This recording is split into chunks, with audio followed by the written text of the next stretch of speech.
Welcome to What's on Tap with Mayari. My name is Mayari, and today I will be your guide for all things food, wine, beer, and culture. So today we are going to be talking to the amazing Katie Quinn.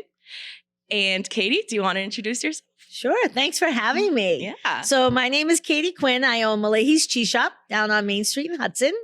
We have moved to our new location about 15 months ago. We've always been on Main Street. And we specialize in, custom cutting to order, finding out what you need, whether you're a chef, whether you're making a platter for date night, whether you just want a snack. Our goal is to figure out what you want and to make your life more cheesy. Yes, exactly. So obviously this is a great fit because we're talking about beer, we're talking about wine, and everybody wants cheese with that, right? Charcuterie boards are on and popping. Everyone is obsessed with them. And it's just natural to have someone like you who's a professional come in and talk about cheese, where it comes from, why it's delicious. And yeah, just tell us a little bit about you, like how you started with cheese and what you love about it. Well, probably like a lot of people in the restaurant business and things, I've been in food my whole life. I started when I was like 13, probably scooping ice cream at a dairy in Hudson, dairy farm, one of those restaurants. And all through my, career, I've always kind of gone back to restaurants, whether I was in college, working for the summer or working, pay for those books, middle of the semester. And then when I got older, I actually went into public service, government, and fundraising. And we did a lot of events. And those events were, food driven, because obviously, when you're fundraising, you want to make sure people are having a great time too. Yeah. So we would work with hotels and we would work with, behind the scenes with the banquet managers. And so food's always kind of been a part of it. And then about 2011, I kind of did an about face. And I decided to go work for a specialty grocer. Nice. And I was just having a good time, ringing groceries, beep, beep. My son graduated from college. I was chilling. And my boss was like, I think you should go to the cheese department. You know way too much about food. You're a huge foodie. Every time we talk about a restaurant, I've been there. I've done that. He's like, oh. And I said, what are you talking about? Cheese department? Huh? And when I went over there, perfect spot. Because it's not just cheese. You hit that when you first said it. It's cheese, it's accoutrements, it's, meats, it's, fruits, it's beer, wine, chocolate. Whatever. And so it's a whole package. Yeah. And it helps somebody find what they're looking for or discuss them through that package. It's just a lot of fun. And then in 2015, I opened my own shop. Wow. And here I am. That's amazing. So tell me a little bit how you moved from doing the grocery kind of side of it into now recommending cheeses and all of your background information on cheese. How did we get there? So I was very lucky because the specialty grocer I worked for was very big into education. So they actually joined the American Cheese Society. They have been a member, and they started a new program, a certified cheese professional program. Yeah. And they would pick people from each store. So I applied. Cool. And I was also a team leader at the time. So I kind of ran the team at the Framingham store. Cool. And we would have education every week. We'd be a whole group of us virtually. We would study. We had to take a test. Wow. The American Cheese Society does I'll liken it to a sommelier or, a cicerone. It's basic information, a little bit of everything. Yeah. And when I took it in 2014, there was about 400 of us. I think there's now about 1,200 all over the country. So it's pretty exciting. Everything from milk, animals, the different type of animals, what do they produce? What's their fertility cycles? Wow. How to clean, store cheese, sanitation, how to buy cheese, what pairs with it, a little bit of everything. Wow. We had guests from the University of Wisconsin, all kinds of things to study. And it was a very hard 3-hour test. And I felt like I was at the GREs again because you had to go in there and just sit. Wow. And you couldn't it was very scary. So I was like, oh, I can't let my team down. Right? I got to pass. And so I did. But why, you mentioned the grocery store versus cheese. At this particular grocery store, you go to the grocery store to buy milk, eggs, bread, and, a few in your staples. Well, why would you come visit us? And that's kind of the culture that we developed at the store I worked at. We were in the back of the store, but we always had samples out, and we always made sure we were talking to people about different cheeses and why don't you try this? You love that. So it kind of developed we had our own little store within the store. Yeah. And so that was kind of that's the model that I kind of took to our store. Gotcha. To make you feel very welcoming. It's very approachable. People are very nervous about cheese, beer, wine when they go in, especially they go to a bigger place and they're like, where am I? And so we wanted to take that away And, our number one thing is, hey, how's it going? What can we do for you today? And talk to them and let them tell us versus me saying, okay, you need this. And again, making the size they need. Some people only, you're building a charcuterie board for 2. Yeah. You don't need 20 ounces of cheese. And the pieces are huge sometimes. So that's why we're like, here, get 3 4-ounce pieces and you're good to go. Yeah. Yeah. And so that's kind of how it started. Cool. And I'm still a huge foodie. Like, every time I go on vacation, I always have to make sure, where are we going? Or, the weekends, what'd you do? Are you the planner? I went to a restaurant. Oh, yeah. I'm always looking for yummy things to try. And, since I started selling beer and wine a few years ago, it really helped us. I really my wine and beer knowledge has increased. Like I've done classes with different breweries and wineries and other restaurants, but also just learning. Cause like anything else, when when I was a kid, cheese was cheddar, and on the holidays you might have some Munster, or maybe Havarti. And now as an adult, you realize, oh my God, it's so many cheeses out there. Yes, and it fits certain purposes. Same with beer and wine. I'm going to date myself. Started with the pink wine, okay, or even before that, even other ones. But over time, I was like, oh, I don't like Chardonnay. No, I love Chardonnay. I just don't like a particular region. Yes. I love other ones. I love Ano. Do you know what I mean? So now I've been able to, but it's like anything else. When you're a kid, you like certain things. And as you get older, sometimes your palate changes. I think the more you taste of those things too, and you're open to it, the more adventurous you get.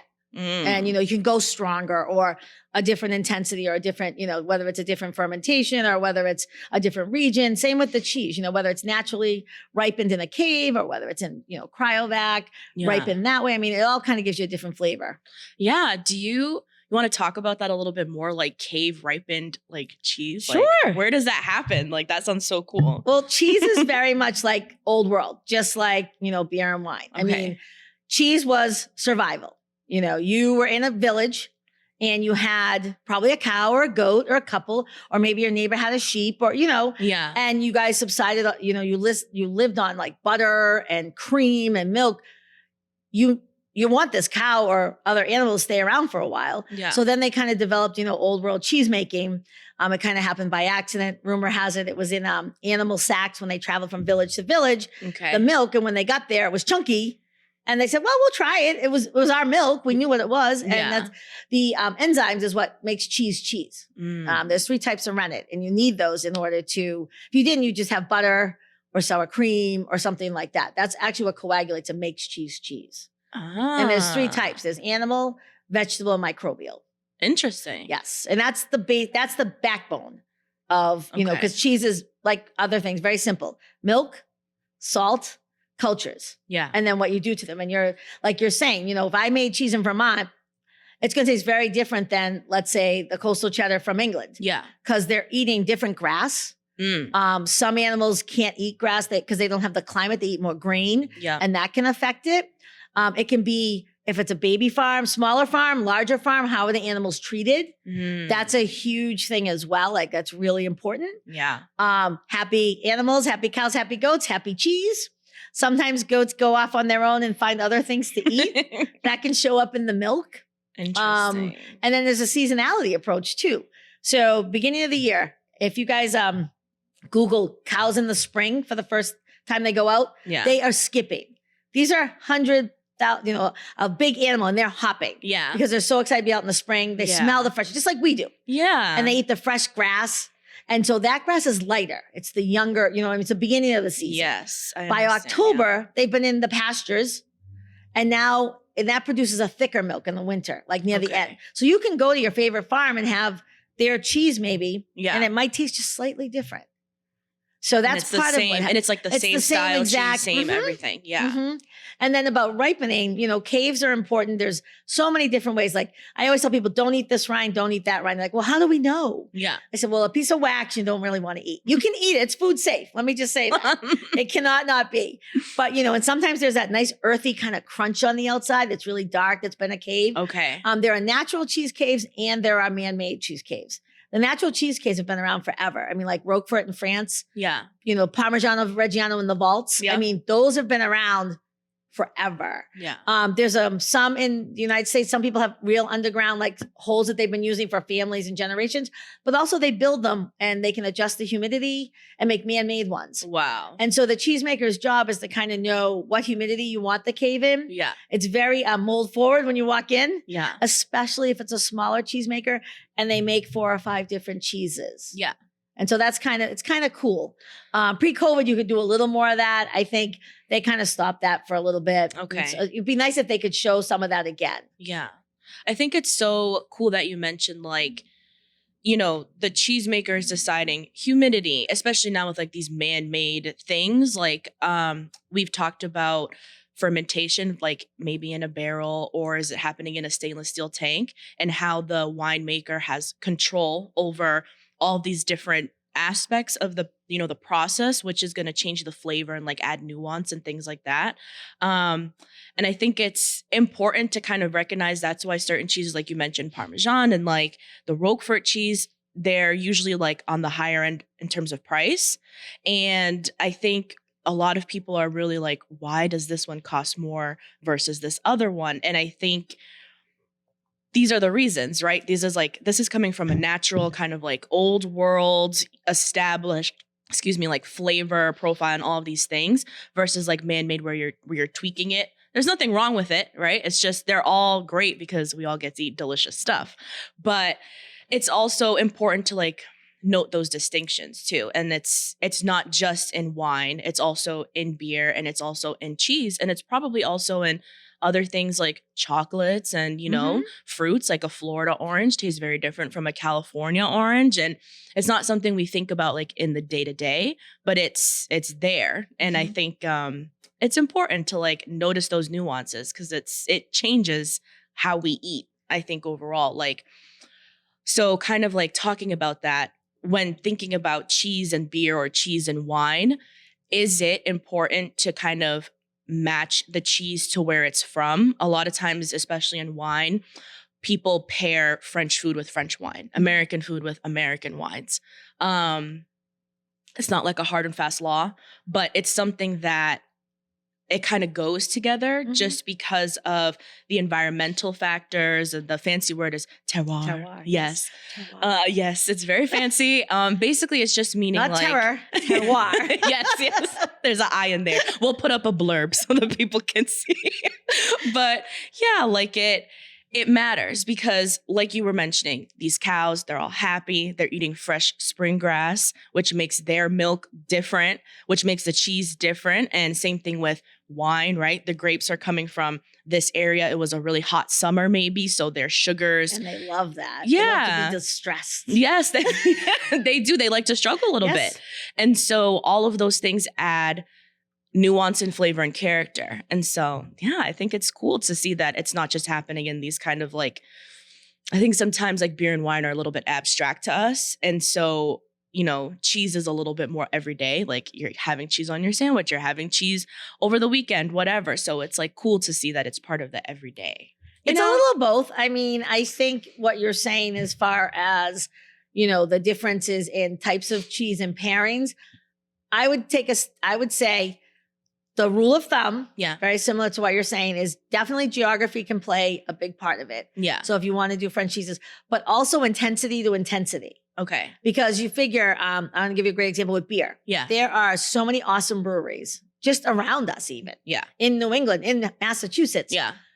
A lot of cheeses pair really well with them. But you got to look, is it an IPA? Is it a brown ale? Is it a lager? Is it a Pilsner? Yeah. You don't want to pair, Pilsners are more clean and fresh and effervescent.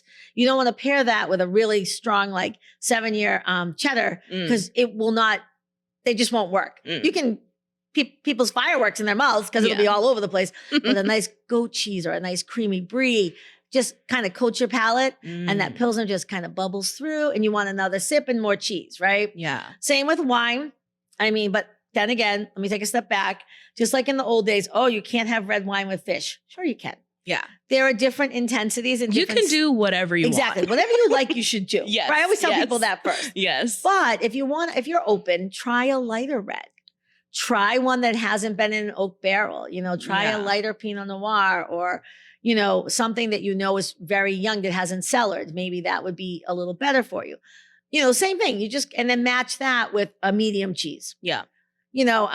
Cabs are great with really sharp cheeses, but also a really good, strong, oaky Chardonnay will also, because it's intense. Yeah. And that's that butter flavor. So you got a little butter with the intensity. So they kind of make a nice pair too. So it's really, like anything else, I always tell people, ask. Yeah. People are there to help you. Yeah. Go to your cheesemonger or go to your store where you shop. Yeah. Say, hey, can you help me? Yes. Or what do you think this tastes like? And we're lucky because a lot of times we can say, let's try it. Because we're small, so we can open it up. Get your free cheese samples. And on the weekends, a lot of times we do a sampling Saturday for a couple hours too. Yeah. So, pop in, see what we got, explore. see what we have, Exactly. We bring people in, we bring experts in too. Yeah. Or, do one of our classes. Anybody who's doing a virtual class or in person, come to an event. That will help you kind of like see what you like. But you got to be open-minded. You got to step out of your comfort zone a little. Yeah. And that's really hard to do. Yes. For all of us. But it makes it easy when you know that like someone's kind of guiding you. Like, for example, I would think that if someone comes to you and they're like, Katie, I only like mozzarella. So help me out here. Because I'm supposed to be planning a party and I'm supposed to be making a board. And I'm sure, off the top of your head, you can be like, oh yeah, you'd probably like this, this, and that. And so don't be scared. Like, go out there, ask people, go to wine tastings, go to beer tastings, and you'll be surprised. Like, I'm not one for IPAs, New England IPAs. I've tried many of them, and every time I'm like, I don't know. But you still have to try them because there's a couple that I'm like, okay, I could do this one again. You know? Yep. Yeah. I know. I feel the same way. I think it's the same with cheese. I only like cheddar. Yeah. Okay. So they try it. That's not a cheddar. What do you mean it's not a cheddar? Cheddaring is a process. Yeah. Right? Because it started in England. That's what they do. They extra mill the curds to get them down to little, get as much moisture out. Yeah. Anything else, like a nice round cheese that might sit on your counter, could be a tome, which is just means table cheese. That's all it means. Or you could have, a brie, or, they're all different. Some people like those crunchies, they call them, right? What's that crunch in my cheese? Okay. Those are tyrosine crystals because the amino acids break down and they form little nuggets. Yeah. Can you give us an example of like what kind of cheese has Absolutely. those? Yeah. I can give you aged cheddars, like our coastal cheddar has it. You'll see the little white speckles. People think sometimes it's mold. It's not. It's the tyrosine, or a really aged Gouda, Gouda, which depending on where you live. In the United States, we say Gouda. Yeah. But, other places they say Gouda. And then some people like to do that little hybrid Gouda. And I'm like, I know what you want. I got you. And so, those have it a lot of times too, the aged ones. Okay. And they're just that little crunch that you get kind of in the back of your mouth as you're tasting it. Yeah. People come in looking for a crunchy cheese. Okay. People say, I don't like goat's milk. Yeah. Okay. A lot of times, some people don't, truthfully, but a lot of times they haven't had other things. Like they haven't had a goat Gouda or like drunken goat or something that's a different consistency. Yeah. Sometimes it's the memory of that fresh shove. Sometimes it's people grew up next to goats and sheep and they just have this like, no. And I get that. Sometimes they can be a little barnyardy, right? Depending on where they're made. There is a study out there that I've read that when you have a smaller herd and you have the billy goats and the girl goats together, they get a little stressed and their milk can actually be a little more barnyardy. Really? They produce a different kind of like, I guess that would be like a hormone almost. Wow. I was like, what? Of course I had to look that up, right? I was like Google, is this true? Yeah. And, I was like, whoa, okay. Yeah. And they get a little stressed. Wow. So that can be another, again, you're talking about terroir, you're talking about environment. Yeah. It all plays a part. The cheesemakers too, they're, like you said, going to an oak barrel for wine or stainless steel. Yeah. They do a lot of that. But again, I'm going to tell you, great milk makes great cheese, right? But things can go wrong. Yes. Cheese is always evolving, just like cultures, just like yeast. They're constantly, right, doing stuff. Yeah. Because they're alive, right? Yes, like these cultures, they're living things. Something can go wrong. Yeah. And, do everything you can the best, and it might just not be the one but sometimes what comes out of it wrong could be something great. Like one of my farms, their number one selling cheese now was a mistake when they made it. Oh, wow. And now it's like their world, like they're sold everywhere, but it was their, that's their number one seller. Yeah. So, things like that happen. That's cool. But then you have to figure out, is it, our customers going to like it? Are they expecting this? Yeah. And then how big you get. And I think you touched on that too. A little smaller, you have a little more control, but when you're making thousands and thousands of pounds of cheese a day, for those, maybe for a sandwich and those every day, it's going to be a little different, but the cheesemakers still have to do the same thing. Yeah. Just like, big wineries. Yeah. They still have to look at them, inspect the grapes, inspect the milk. Exactly. Test it, do everything. Yeah. So. Is the talking about cultures and we can liken it to yeast, right?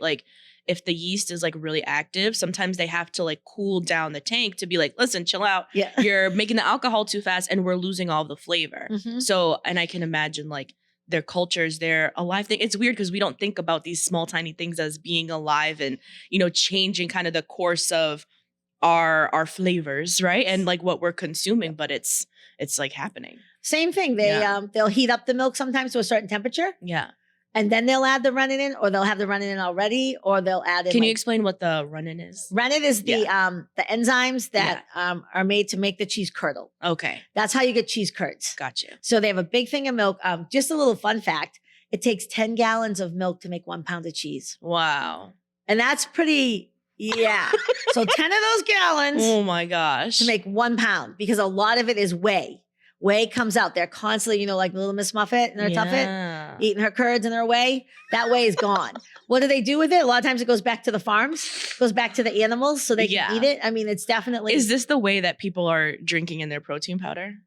I think it's a style of whay. I'm just not sure. I don't know how it's. Yeah. I don't think because I've seen whey protein on those big jugs, at the store. I don't think it's an actual derivative my cheese, okay. But they're doing it the same way. I'm going to assume. Yeah, they're making it somehow. Wow. So I don't know. They make vegetable whey. So there's all kinds, right? Okay. Yeah. Yeah. Science, not my thing. I'm a cheese whiz, not a scientist. But the whey gets expelled. The great thing is the Parmigiano Reggiano. Yeah. The whey that comes off of that actually feeds the pigs for the prosciutto di Parma. That's what they eat. And if you're those are some lucky pigs. If you're really lucky and you have your palate's clean, you might get that little hint of the cheese in it and your piece of Parma. And that's prosciutto di Parma only, right? In the Parma region, very protected old world recipes. In America, we don't have those old world recipes. Let's talk about that, because I think that's really important in all the things that we're talking about today is these protected regions, these protected ways of making things. What do you come across when you're talking about cheese or you're thinking about cheeses to bring into your store? Does that play a part? It does, because you want to figure out, especially when you're looking, do you want Parmigiano Reggiano or do you want Parmesan, right? Parmigiano Reggiano is only made in the Parma region. There's 6 places it's made. It's PDO protected through their government and then the EU. The same with, AOC, DOC, sometimes on Prosecco, there's DOC. Yep. They're all these countries are very proud of what they make, right? And it's their lineage. It's their heritage, right? Yep. And so they don't want somebody saying, I'm making real true Prosecco. No, you're making a style, or I'm making Parmesan, not Parmigiano Reggiano. Big difference. Yes. And so in America, it's a little different because we kind of just let everybody kind of be creative. Yes. And we want everybody to do their style, right? Because it's great and it's awesome. Artisan cheese, commodity cheese, you know what I mean? There's definitely that. But an artisan cheesemaker has a little more full reign. Like when you're in Spain, and cava has to be made in a very specific region. Yeah. So does a manchego. Manchego has to be made in La Mancha by the Manchego sheep. I love manchego cheese. If it's not La Mancha and the Manchego sheep, but it looks and tastes like manchego, they'll call it manchego style, or maybe they'll put rosemary on it or something in it. Now it's not the official with the stamp. Yes. It's still manchego. Yeah. But it's not their protected, saying this is our recipe. Yeah. And it's not always just protection. It's more cultural and just to say, hey, this is what our country, we're known for these wines or these cheeses. Yeah. And we're proud. Yeah. And so that's really You know, in America, we're just proud because we make cool stuff, right? Yeah. It's kind of like, look what I did in the winery, or look what, you know what I mean? I won an award, or, you know, we all know that story in France when, you know, the California wines went over. Yes. And they killed it. Yes. And they were freaking out. So it happens, right? So I think that's so cool. And I think like it really makes a big difference. Like you're saying, Manchego style, not 100% Manchego. So now when you as like a customer, you're looking at all of these different cheeses, because it can be overwhelming, right? Same way you get overwhelmed looking at beers and wines and you're like, I don't know what this stuff means. I just want something red, right? right. So now it's like, it's kind of helping figure out these little details like, oh, okay, I know I like this. So maybe you're at like, I don't know, another store and they have all the different types of Spain cheeses. Like maybe it's labeled like that, like cheeses from Spain or something. And then you'll be able to tell the difference now. Like, oh, this one has some rosemary in it. So maybe it's the style, not exactly 100%. But if you love Manchego, you kind of know what it's going to taste like. Yeah. Because it is still going to taste like that. It just might, no, it could be exactly the same recipe. It's just that that particular area, again, doesn't have like that certification to yes, it has a little stamp. Yeah, they don't have that stamp. Don Quixote and a number. Yes. And they have that on the label. Ah, Yes. And then there's raw milk and pasteurized. yeah. And again, that's a big, you know, a lot of them are made with raw milk. A lot of your old recipes, like your Roquefort, your Parmesan, your Manchego, those are all raw milk. And we are allowed, some people are like, well, can we eat raw milk? Yes. The FDA allows us, as long as it stays at its origin for 60 days before it gets shipped. So if you're in Vermont and you're making a raw milk cheddar, 60 days. France, raw milk brie, they're not going to ship that. Okay. It's not going to make it. Yeah. Do you know what I mean? Because most of that stuff is the other thing people don't understand. These are still growing when they come. They get on a ship sometimes and it can take 4 to 6 weeks for those barges to come in, right? Yeah.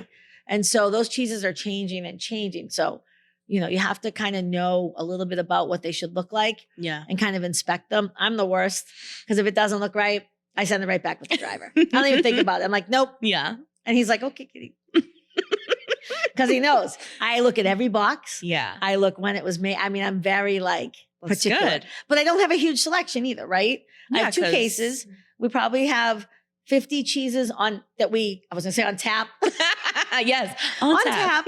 I guess that's where my head is. 50 cheeses like that we slice. And then we have obviously some in the cases that you can buy. They're already prepackaged. Yeah. At all times, and we rotate. If it was up to me, I would have all sneaky French cheeses. Yeah. But I think I'd be in trouble because where's my cheddar? Where's my fruit cheese? Yes. People like that. So and over time, I look at from when we first started buying cheese for the shop to now, because we've been doing it almost 8 years. It'll be 8 years in October. That's awesome. What a difference in like our cheese selection. At first it was very, very like conservative. And now over time, because the customers are like, hey, what do you think about this? Yeah. And then sometimes they bring me samples too. Yeah. And I love that. Yeah. Or I was at this place. Let me show you the picture. And you know what I mean? And I might, and I'll look into it. It's a great education for me too. Yeah. So nice.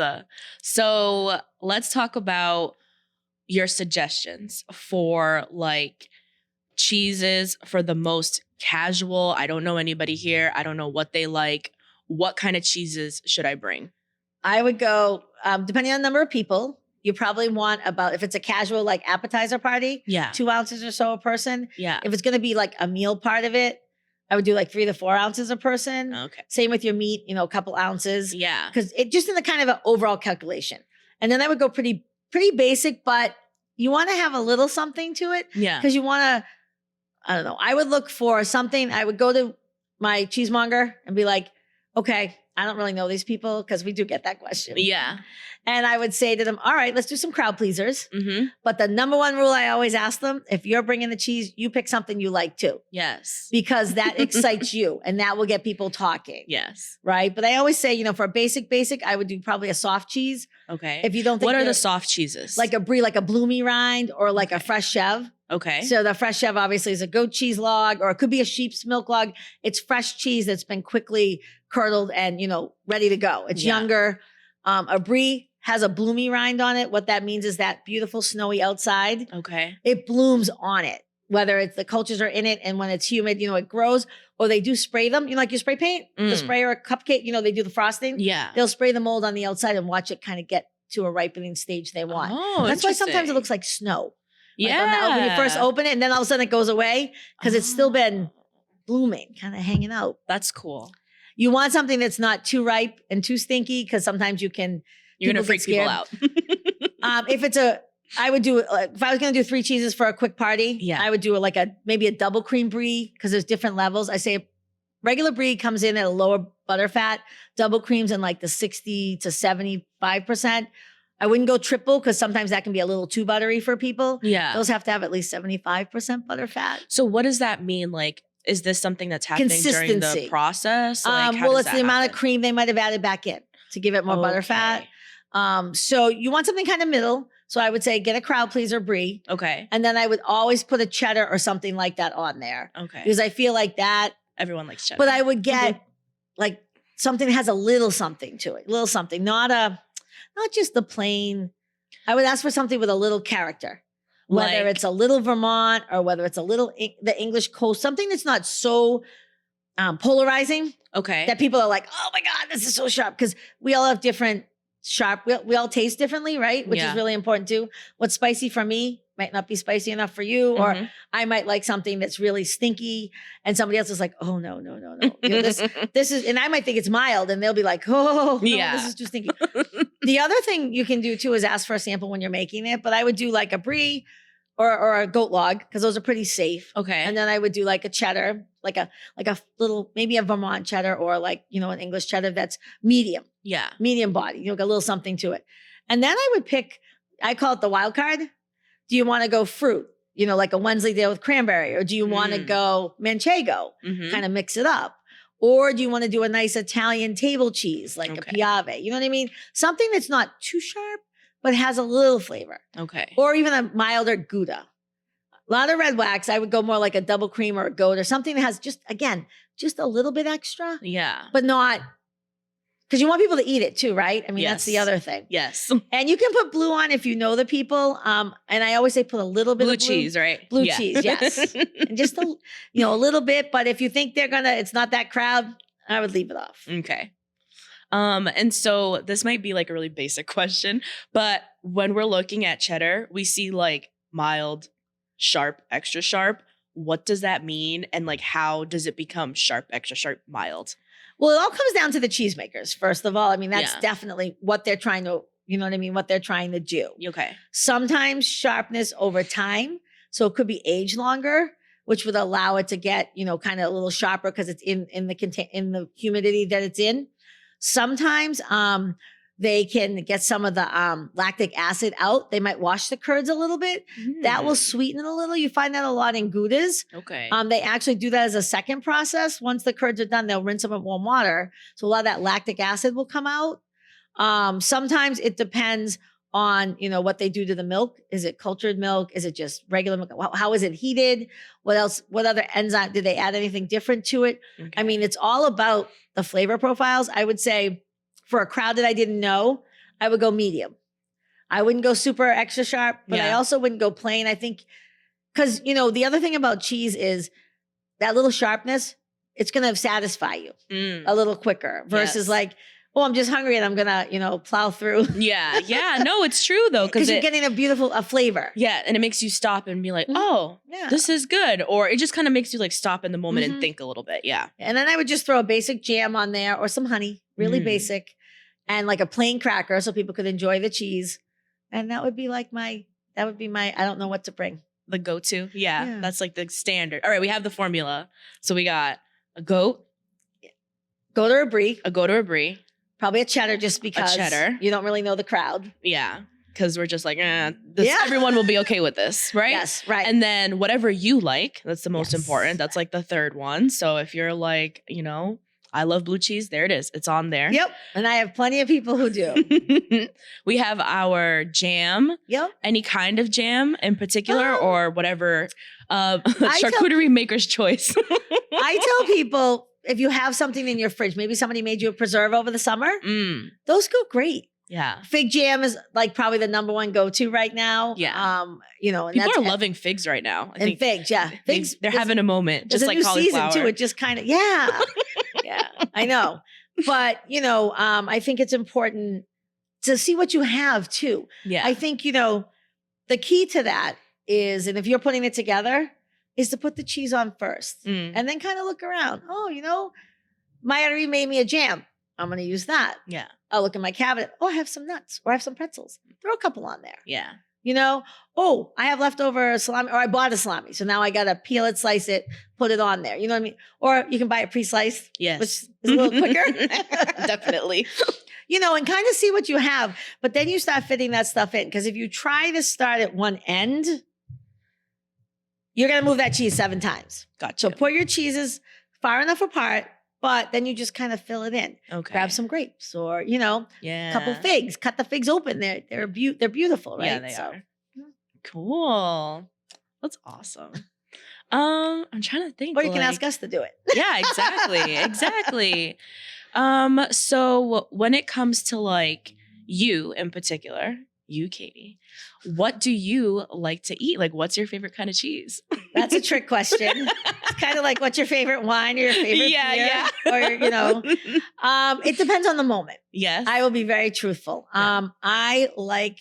But like everybody else, I have a comfort zone. Okay. And I think everybody shops at their comfort zone, Yeah. right?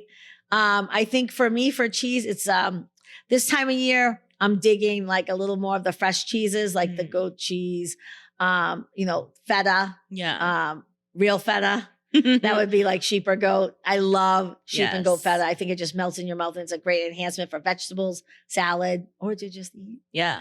I like those right now, but sometimes I'm in the mood for cheddar or, maybe a customer asked me for a specific cheese, so I'm getting it ready for them. Mm-hmm. Oh, I haven't had that in a while. So maybe I'll have that. It could be a spur of the moment thing, right? Yeah. Depends on the season. It does. Yeah.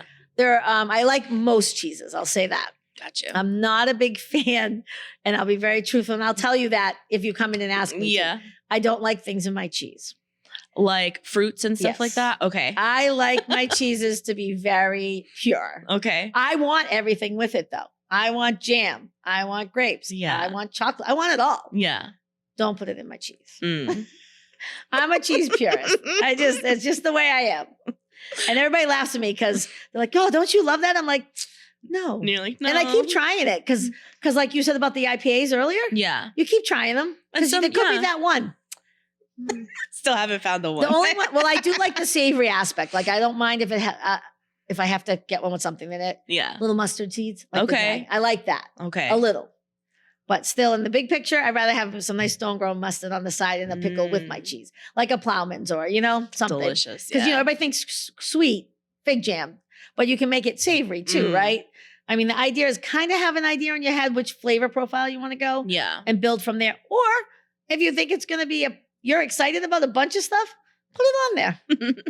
Because different people are going to love different things. Exactly. Yeah. I like that. And some people are going to not eat the cheese and just eat all the salami. Or the pickles. Or they're going to eat all the grapes, or they're going to, so you have to have all those things. And it's, it's good. So I wanted to ask you, because you said you don't like fruits and stuff in your cheese. And then in my head, I was thinking about cottage cheese with pineapples. Because I used to eat that growing up. My mom used to make it for me. And so I was like, oh, she probably wouldn't like that. And so then I'm thinking, True. What makes cottage cheese versus ricotta versus mascarpone? Is mascarpone cheese? Mascarpone is cheese. Okay, yes. Quark, let's talk about mascarpone, cottage cheese, ricotta. It's kind of what the cheesemakers do to it, right? Yeah. Mascarpone is a little creamier, a little softer. Yeah. You know what I mean? It's almost spread you can almost just dollop it. Yeah. So what happens in that cheese making process? It's not butter, obviously, but it's getting to that. You know what I mean? To that consistency, a little more creamy. So it's these are all fresh cheeses though. I'll say that again. If you open a cottage cheese, you got to eat it in within the week. Yeah. If you open, like ricotta, Mm-hmm. it's very short shelf life. Yes. Or if you make it yourself, 3 days, right? Other cultures have quiche fresh. Like my sister's family, her mother-in-law is from the Azores, and that's just a really nice, fresh, wet cheese. Okay. Not like mascarpone, but they let let it sit, right? Yeah. So it's kind of what you do to the curd, to the milk itself, how you curdle it, how big curd you need. Are you using rennet? Are you using an acidifier like lemon instead? So they are all considered cheese. Quark is too, but it's just Oh, and creme fraiche is actually a cheese too. Oh, that's what I was going to It ask all you fills next. in that whole Yeah. category. Okay. Sometimes they're called softer cheeses, Yeah. but in general, they would be recognized by like the American Cheese Society as cheese. As cheese. Okay. Now I have to ask you, is American cheese cheese? There's been debate on the There's internet. a lot of debate. All of the trolls on the internet, I like to look at them. And I'm like, don't. I'm like, why are these people coming for American cheese? I want American cheese in my macaroni and cheese. Absolutely. I want it on my grilled cheese. It has its like purpose, It right? does. And that's what I tell.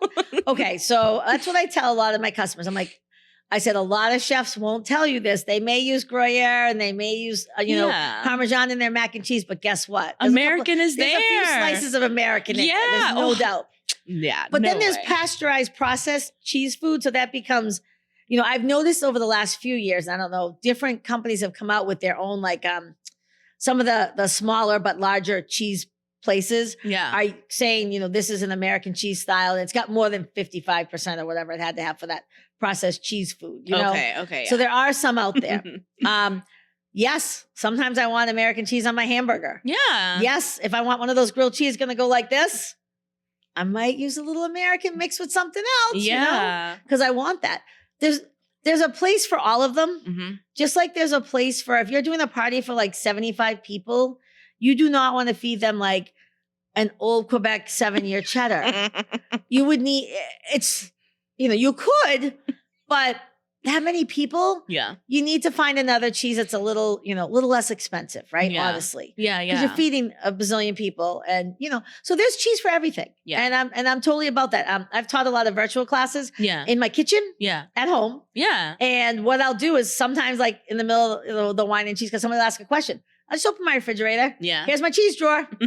I got all kinds of stuff in here. I got, even though I'm not a big fan of the shredded cheese, sometimes you have no choice. You're running late. Exactly. But I will tell you that is another thing people don't know. Shredded cheese, when you buy it in the store in the bag, may have potato flakes or something else in it. Yes, to So keep it from to keep it from coming together and basically being one big clump. So you're paying for that.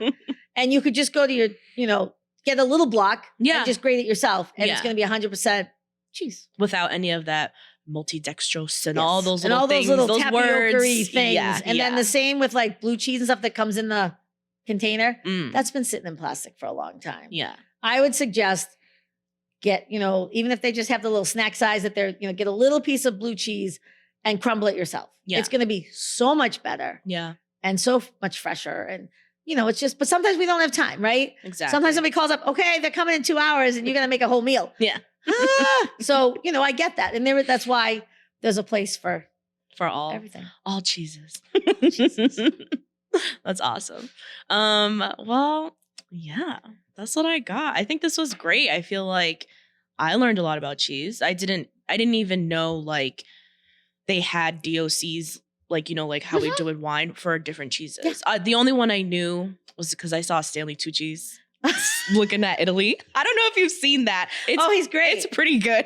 Yeah, he's great. I like his. Yeah, he's doing his like meals now. Like So I saw his show. I don't know where it is, but he went to Italy and like he's going through all the different regions and he was like, yeah, this is like protected Parmesan and like this is like protected prosciutto. And I was like, I don't know why I didn't make that connection. If they're doing that with their wines, why wouldn't they be doing that with all of their major products, I think it's something that people like us telling people about it and him, enlightening people. Because I don't think people realize, even like Chianti, right? It's got a very specific label on it to be real Chianti. Mm-hmm. I mean, all these things we kind of, and you said it earlier, we can almost take them for granted. Yeah. Or we're just looking for what we know. Yeah. And sometimes there's a story behind it. Sometimes it's a regional thing. Sometimes it's just something that particular country is very proud of. Yeah. And, and so you can't be out of this region because we've worked so hard to get those grapes there and to cultivate them. Yeah, no, you can have you can have a blend or something else, but no. And it's the same. I mean, you guys have seen, then I'm sure you've seen the vaults in the Parma region. Mm-hmm. That's money. That's currency for them. Yeah. A few years ago, they had like they had a fire or something happen. I believe so. Yeah. Yes. And there was like a whole, that's bad. That's their livelihood, right? Yeah. That's sitting there. Because those can age 18 to 36 months usually. That's a long time. Yeah. It's not like... And don't throw your rinds out. please put them in your freezer if you're not going to use it. Oh. You're paying for that on your piece, right? Yeah. Throw it in the freezer. Throw it in your soup. Throw it in sauce. Use it. It's going to melt down to this little like spongy, salty cheese bite. Yes. And it'll leave all that in there and it will thicken your stuff. Ah, pro tip. Mhm. Yeah, I like it. That's cool. I never thought about that Yeah. though. Throw them in your freezer Yeah. because scrape it down and then throw it in there and it'll last. And just throw it next time you're making, sauce or soup. Yeah. And And let it'll- the flavor seep out into Yeah. whatever you're doing. Mhm. So it's worth it. It's like using the whole product, like Right. if you're using a carrot, you can eat the stems of the carrot. Yes. They're delicious in salads and little lemon juice, olive oil. Absolutely. I think everything tastes good with olive oil, lemon juice, salt, Yeah, pepper. me I too. feel like literally anything tastes with the good right olive oil, I agree with you. anything agree tastes with you. good. But yeah. Well, yeah, so you don't cool. want to, there's always little tips. Yeah. All right, Katie. Well, thank you so much for coming and enlightening us about all things cheese. No, seriously, like this was awesome. And yeah, thanks so much. So you guys, sorry, Mike, can find Katie. Katie, tell them where they can find you. It's Mullahy's Cheese Shop, 162 Main, downtown Hudson. Awesome. And we're open Tuesday through Sunday. Yes, go get your cheese. Have a great time. And thank you guys for hanging out with us. Thank you. See ya.